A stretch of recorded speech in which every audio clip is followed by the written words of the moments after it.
पारा नंबर 19 सूरत नमल सफ़ा नंबर 600। أعوذ بالله من الشيطان الرجيم بسم الله الرحمن الرحيم طاسين تلك آيات القرآن وكتاب مبين هدى وبشرى للمؤمنين الذين يقيمون الصلاة ويؤتون الزكاة وهم بالآخرة هم يوقنون إن الذين لا يؤمنون بالآخرة زينا لهم أعمالهم فهم يعمهون أولئك الذين لهم سوء العذاب وهم في الآخرة هم الأخسرون وإنك لتلقى القرآن من لدن حكيم عليم صدق الله العظيم بسم الله الرحمن الرحيم طاسين الله خپويږي په معنا د دې حروفو تلك دا مذکور آیات القرآن آیاتنا د قرآن پاک دی وکتاب مبین او کتاب واضحا هدى وبشرى اغا هدایت او زیر دی للمؤمنین مؤمنانو د پارا الذین هغا مؤمنان يقيمون الصلاة في قائمي منسلرا ويؤتون الزكاة او وركي زكاة لرا وهم بالآخرة او ديب آخرت باندي هم يوقنون يقين لري إن الذين بشكا كم خلقشي لا يؤمنون إيمان نروري بالآخرة فآخرت باندي زينا لهم خيشتكا من ديتا أعمالهم لدي أملنا فهم يعمهون بس حغي سرگردان دي أولئك الذين داهغ خلقت لهم سوء العذاب جديتا خراب عذاب دي وهم في الآخرة أو دي بآخرتك هم الأخسرون دير زياد نقصان من دنك دي وإنك أو بشكات لتلقى القرآن تركول شيطات قرآن مجيد من لدن لطرفت غزاتنا حكيم عليم في حكيم أو قيده بسم الله الرحمن الرحيم مذکورہ سورت مبارکتا سورت النمل ویلکی او نمل پا عربی جبا کی دا میگی تا ویلے کی چونکہ پا دی صورت مبارکہ کی دا میگی تذکرہ اگر روانا دا کہ سلیمان علیہ السلام تخپل شاہی تخسرہ اغا پا ہوا باندے روان دے او دا غدیر عظیم تختو دا غیر ذکر براشی خکتا یو میگی دا سلیمان علیہ السلام تخت اغولی دو او خپلو ملګرو ته یو اعلان کو یو تقریر ورته وکړو چې یا ایها النمل ادخلوا مساکنکم ای میګو تاسو داخل شئ خپلو کورونو ته خپلو سړو ته اسنا د سلیمان علیه السلام دغه لښکرو او دغه تخت د لاندې راشئ او تاسو ټول مړه نه شئ سلیمان علیه السلام خو الله تبارک وتعالی ناشنا حکومت هغوی ته ورکړی نو هوا دا آواز دا غي غوګونو ته یوړو سلیمان علیہ السلام دا غځای کې د خپل تخت حکم یو کو هوا ته چې دلته کینوا هغه کیناست او بیا راغلی دی د سلیمان علیہ السلام او د دې میږي په خپل میاس کې څه مکالمه او څه خبرې هغه کېږي هغه ان شاء الله تعالی ذکر شي دا اسې اجمالا د دې نوم د وجه نه ما ذکر وکړو چې دې صورت ته صورت النمل ویل کېږي دا نمل ورته د دې وجه نه هغه ویل کېږي دی صورت مبارکه او مخکې صورت الشعراء د دې دواړو په خپل میس کې ډیر زیات تعلق او رابطه ده. مخکې صورت شعراء په آخر کې د قرآن مجید ذکر وشو چې الله تبارک وتعالی فرمایي چې قرآن مجید دا د الله وحی ده. په دې باندې د پیریانو، د جناتو، د شیطانانو، د دیوانو، د غلطو خلقو غلبه نشي راتلی. دا جبریل علیه السلام هغه نازلی. نو اوسم الله تبارک وتعالی قرآن مجید یادی چې تلک آیات القرآن و کتاب مبین هدی و بشرا للمؤمنین. الله وی دا آیاتونه چې کوم اوس بیا تلاوت کیږي تاسو باندې، دا د قرآن مجید آیاتونه دي چې هغه مبین کتاب دی. مبین معنا واضح دی د هغې دلایل، مبین معنا د هغې اعجاز چې قرآن مجید معجزه ده، نو واضحه معجزه ده. هر څوک په دې معجزه باندې هغه پوهیږي. ځکه معجزه دې ته ویل کېږي چې انسان د هغې د راوړلو نه عاجز وي. معجزه کې عاجزوالی پروت دی. معجزه دې ته ویل کېږي چې انسان د هغې په شان د راوړلو نه عاجز وي. قرآن مجید غونتی کتاب څوک نشي راوړی، نو دې وجهې نه قرآن مجید ته مبین ویل کېږي. او بل دا نصیحتونه واضح دي. د قرآن مجید چې څومره نصایح دي عام انداز باندې په انسان پوهېږي. دا علم ورته شرط دی. د قرآن مجید د قرآن مجید تفسیر چې کې د هغه بیل شی دی، هغې دپاره به علم کې، خو چې قرآن مجید باندې ځان پوهې، نصیحت تی حاصلې، نو هغه اسانې طریقې سره الله تعالی وایي ولقد یسرنا القرآن للذکر. نصیحت چې تی څوک حاصلی الله وی ما آسان کړی دی. نصیحت دپاره د قرآن مجید نه فصیح او بلیغ او آسان کتاب نشته. یو خبره قرآن مجید بار بار ذکر کوي. دا ولې ذکر کوي؟ دې دپاره چې په دې عمل وشي، د دې نه نصیحت حاصل شي، د دې نه عبرت حاصل شي. یو علمي نکته چې خلک وایي نو یو ځل استاد ذکر کېږي، نه 2 ځله بس، بیا نه ذکر کوي. یعنې 3 ځله دې ذکر کوي، بیا نه ذکر کوي. قرآن مجید کې یو خبره 80 ځله راغلې ده،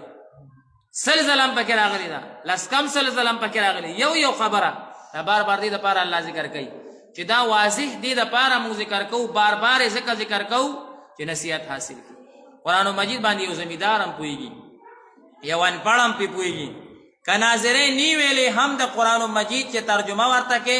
او مطلب یې ورته ذکر کې واضح، دا پکې نشته چې فلسفې پکې هغه ذکر شي، دا پکې نشته چې منطق پکې ذکر شي، دا نه چې د دې به سینټیکل فکر کلکولیټر به اخلي یا به چې کوم دی دا ورته اخلي. نه، قرآن مجید الله تبارک وتعالی داسې یو آسان کتاب او بهترین کتاب د نصیحت دپاره نازل کړی دی. رموزات او نکات او علمي خبرې هغه ترې راوباسي، نو موږ نه یادوه، خو به علم خامخا غواړي. هدن الله وایي هدایت دی. و بشرا للمؤمنین، خوشخبري ده دپاره د مؤمنانو. ګوره ولې هدایت ذکر کو؟ هدایت لاره ښودل، نو چې په لاره انسان رواشي نو بیا به خوشخبري میلاویږي د جنت. الله تعالی د مؤمنانو یو څو صفات ذکر کوي. الذین یقیمون الصلاة، کامل مؤمنان چې د قرآن مجید د هدایت نه فایده والی، ای به اول د مونځ سره رابطه ساتي، مونځ به کوي. ویؤتون الزکاة، او د خپل مال نه به باقاعده زکات ورکوي. اوس دا ورځې شروع دي، ډېر خلک تپوسونه هم کوي. دې وجې نه سهاري نه مونږ یو څو ورځو دپاره دغه احادیثو مبارکه او درس هغه د زکات متعلق شروع.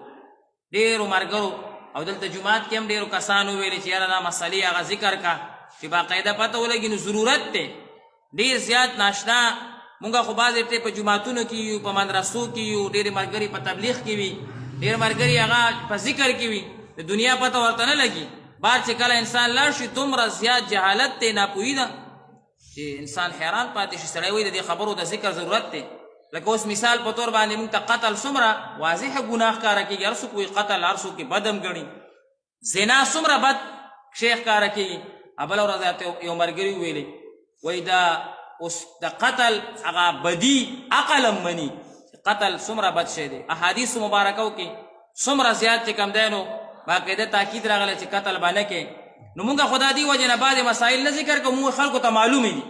خو مونږ ته څه پته لګي. بیا بار نه چې کله خبرې راشي او میسیج راشي بیا وایو چېرې دا بار بار ذکر کوو، نو ښه به وي. ځکه چې په دې کې به خامخا څه نه څه خلک عمل شروع کړي. نو بله ورځ یو ملګري راته ووي، یو کلی راته یاد کو، وایي په چا باندې قرض و 80,000 روپۍ وې، دومره ویم نه. او وایي څو ځله ورته سوال جوابونه کړه، دا پیسې راکړه، دا پیسې راکړه. هغه ورته یاره غریبي ما لږې لږې به در کومه، داسې وس مې نه کېږي. 80,000 خو نن سبا خلک معاف کړم چې زه یاره بس وس پې نه کېږي اتیا زره دا خو نه دی چې یو انسان او د قتل خو نه دي که نه چې یو انسان پې قتل کړي وایي واته ملګري ځان سره کا او هغه قرضداري پسې لاړو ویې تړلو هغولې ورته ښځه مړه کړه بیا خپه دی مړ ښځه یې ورته وایي مړه دا اوس د جهالت نو هلکه په 80,000 روپۍ باندې دومره لوی چې کوم دی نو دا د علماو باقاعده دې څیزونو ضرورت دی چې باقاعده ذکر کړي او باقاعده دا خبرې معلومې کړي مخکې به مونږ په دې مسلو کې ځینې مسلې به مونږ ویره واضح دي دا هر چا ته پته وي اوس چې راته پته لګي چې یاره خو دلته بخ کې یو بابا رالو ما ته وي استاد جي دا سرسایه به کله ورکومه نو ما ورته وي بره ټول رمضان کې م ورکولی شي خو د روجوی نه د اختر نه یو 3 ورځې یا 2 ورځې پیله یې ورکړي نو ښه خبره ده زه د اختر دپاره پې څوک چای چیني غوړي یا د مېلمنو دپاره بسکټ مسکټ اخوا دې خوا دا پې والي ماشومانو ته پې څه والي دا والي ما ته وایي ما ته 3 څلورمه روژه وه وایي دا ځکه مې زر تپوس وکړو وایي د لور بچي مې دي وایي هغه ډېر غریبانان دي پلار یې وایي مړ شوی دی زوم مې وایي هغوی ته یې ورکړو نو په هغوی خو نه کېږي په لور خو سرسایه نه کېږي په لور خو نو دا مسایل د دې وجهې نه باقاعده نو د زکات مسایل دا هغه چې کوم دی نو باقاعده شروع شوي دي چې زمونږ الله تبارک وتعالی مونږ ته دا مال راکړی دی او بیا الله تعالی وایي د دې مال نه لږ غونتې ما ته راکړه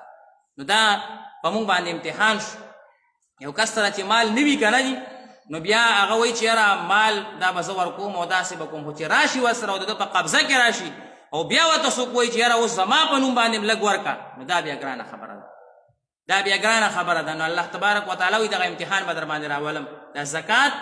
دا چې کوم دی نو باقاعده یو امتحان دی نو الله تعالی فرمایي ویؤتون الزکاة او بل وهم بالآخرة هم یوقنون هغوی په آخرت باندې یقین ساتي یعنی دا مونځ چې قایموي زکات چې ورکوي یا داسې نور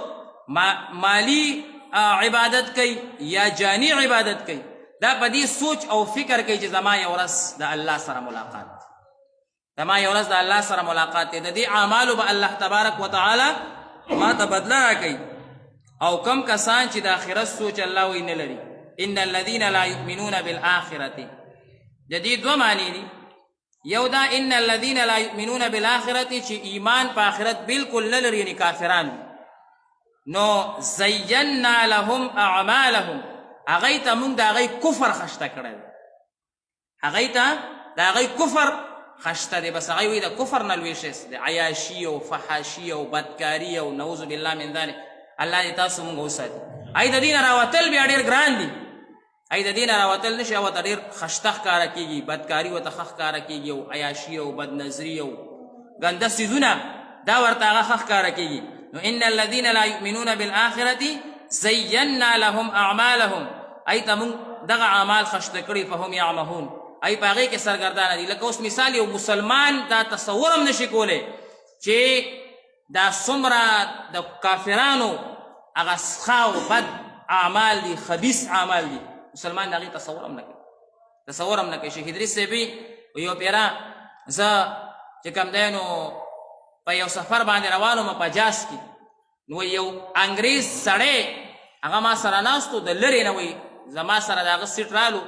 نو زما ته چې کوم نمبر راکړی و په جاز کې چې دا پلان کې سیټ ستا دی نو زه چې ور روان وم نو هلته کې د انګریز مخکې نه ناست و ډېر خشته انسان ډېر حسین و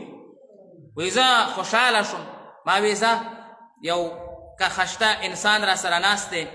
نو ده ته به څه د دین دعوت څه په اشاره وغیره یا څه ترجمان که الله پیدا کړو نو دومره خشته انګریز دی کېدی شي الله یې مسلمان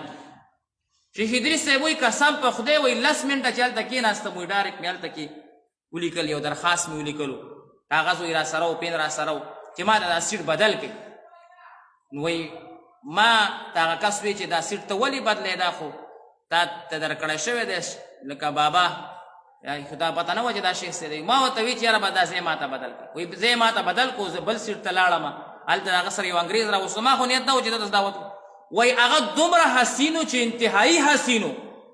او دومره ښه بوی ترې تلو چې هغه سره وایي زه بس دا 10 منټه مې ډېر په تکلیف باندې تېر نږدې ورسره په سیټ کې چې څنګه جاز تاسو کتلی نو نشي کېناستې د هغه اعمالو د وجهې نه د هغه د بدن نه داسې بدبویي وایي راتله چې هغه سره زه نشم ټینګېدی بس ما وی یاره هر څه چې کېږي اوس د دې نه بدلل پکار دی ما باندې الټۍ ونه لګي نو دومره سخت ښه ګنده اعمال دي چې د هغې د وجهې نه هغه بدن نه بدبویي